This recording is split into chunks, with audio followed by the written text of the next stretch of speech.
We lived in this little town of Tyrone, and there wasn't much going on. I shouldn't say this, there wasn't any boys either, and in this service there was a lot of boys. I worked at a shirt factory for a while and didn't like it at all, so I went into a place that made timers for time bombs. Did well there, but it still wasn't contented. So I went and signed up to go into the service. I was 21 when I went in. My daddy says that I'll be sorry because he was in World War I. He just didn't think that was a place for a woman, because he never believed a woman should go to college, because they'd get out of college and get married and there goes all that money. So he just didn't believe the girl should do things like that. And I was determined to go, and I went. Dad was proud of me once I got in. He accepted it after that.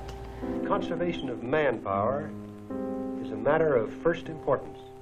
The Women's Army Auxiliary Corps was organized to assist in meeting this need by releasing soldiers from non-combat duties.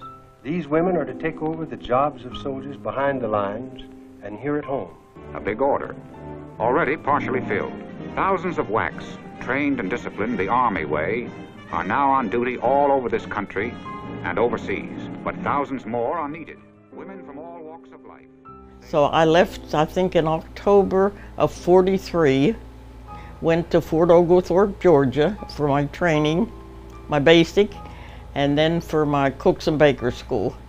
So after I finished that, then I went to a hospital called Newton D. Baker Hospital in Martinsburg, West Virginia, as a dietitian's helper. It was the biggest hospital that there was. There was about 6 or 8 of us that worked in a dietitian's kitchen, and it was just right next to the big mess hall where the whole hospital.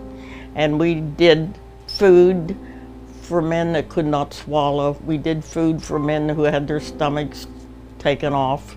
And at nighttime we made 150 sandwiches, peanut butter and jelly sandwiches, so they could have a snack before they went to sleep. That's how I met my husband. He had just come back from overseas and he had frozen his feet. He was stationed at one place and he got transferred where I was, and he brought me a German prisoner. We had about 75 to 125 German prisoners there, and I was not allowed to talk to him, only give him orders. The first Sunday I was there, I went out on the line to help serve the men coming in.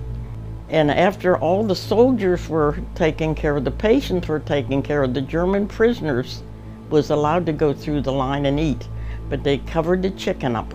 They covered the ice cream up. The German prisoners was not allowed to have that. And it really bothered me to think they cooked it, they should have had it. And then I had to stop and think, wouldn't my brother give anything to have a piece of chicken? And he was overseas, so it didn't bother me after that. They'd come in and wake you up at nighttime. No, there's a trainload of wounded coming in. Well, they were hungry. So you get down and you help feed them. And they'd say, where are we? What place is this? What's this near? Like I tell everybody, I never had a gun in my hand, but I could see what it did. I never was on the front line, but I saw what the front line can do. War is terrible. It's a terrible thing. But I had a son that was in the Marines. He was in the Persian Gulf. He come out without a scratch. God is so good to my family. And then I met my husband. I met him October the 3rd, 1944. We got engaged November the 17th and got married December the 8th. 70 years this year we've been married. So I said a lot of people got the Bronze Star, got the Purple Heart, all those medals, but I got a husband of 70 years. I always tell everybody, I said, I love him more today than I did the day I married him. I know I do. I know I do.